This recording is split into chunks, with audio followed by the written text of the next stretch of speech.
Bienvenue dans la Feedback Machine. Dans ce format inédit créé par la machine, un investisseur décortique en live et sans interruption les projets de 100 entrepreneurs.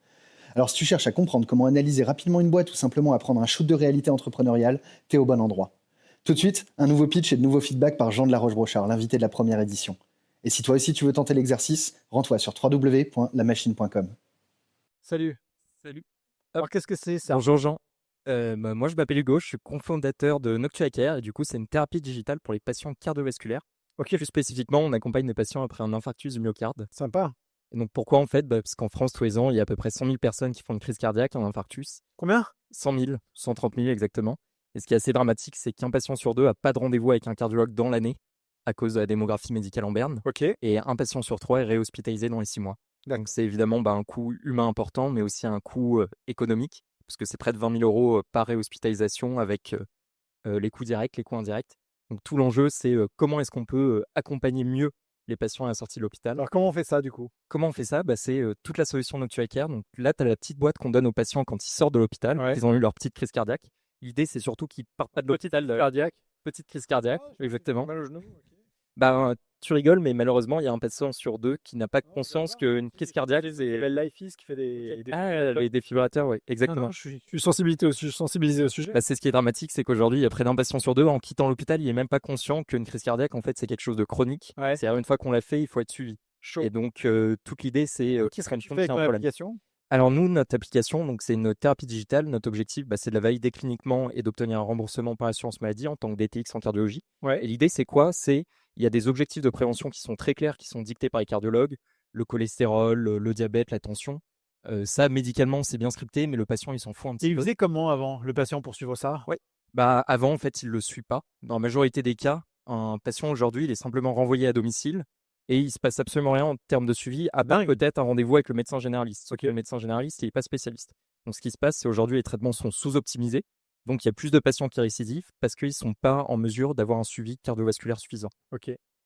Et du coup, l'application, elle est sortie, tu l'as lancée? C'est ça, on l'a lancé le 15 juin pour la fête des pères et donc je suis D'accord. content parce qu'on a eu du coup nos 500 premiers utilisateurs via un groupe de patients, 2000 patients avec qui j'ai co-développé en fait la solution. Super. Et t'as des retours déjà?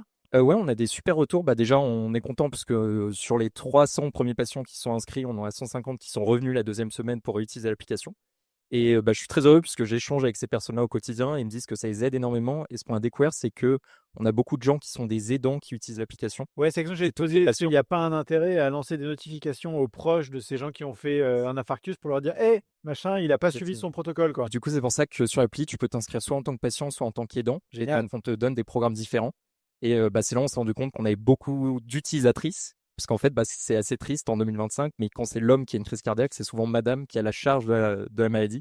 Parce que quand on discute avec le monsieur, il nous dit c'est pas moi qui fais les repas, c'est pas moi qui prépare mes médicaments, c'est madame. Et donc, en fait, on se rend compte que c'est souvent Ah ouais, c'est madame, c'est la génération cardiaque qui paye un peu les pots cassés. Ok. Et donc, il y a besoin de les soutenir là-dessus. Bon, et c'est quoi tes enjeux du moment, du coup?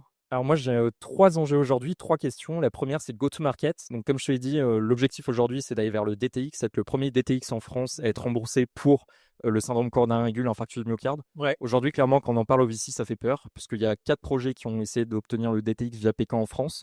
Les 4 ont eu un avis négatif. Donc forcément, ça pose énormément de questions au VC. Ça se passe pour savoir si c'est un mauvais... un mauvais sujet, on s'en fout du DTX. Si tu l'as, tant mieux, si tu l'as pas, on s'en fout. Ok. Du coup, ma question, c'était est-ce que je reste sur un go-to-market médical où je cherche à faire des études cliniques, à obtenir des preuves, à obtenir un remboursement par l'assurance maladie, ou est-ce que j'essaie de commercialiser la solution ASIF aujourd'hui, plutôt sur du paramédical via des assurances, des mutuelles, pour essayer de faire peut-être rentrer du cash plus rapidement, être plus résilient, mais malheureusement, je serai plus long sur ma roadmap clinique. J'aimerais te déconseiller de faire les deux en même temps, c'est-à-dire de faire à la fois un truc non médical où tu bourrines sur la distribution et en même temps d'aller chercher les accréditations. Et en même temps, si c'est pas toi qui le fais, un jour quelqu'un le fera. Et tu t'en mordras les doigts de ne pas l'avoir fait, quoi. Donc c'est un peu chiant. Donc il faut pas que tu passes. En fait, je pense pas que c'est une question d'effort, je pense que c'est une question de temps. Donc à un moment donné, tu vas y arriver. En même temps, il faut que tu aies du business, quoi, parce que tu vas pas attendre que d'avoir les accréditations, quoi.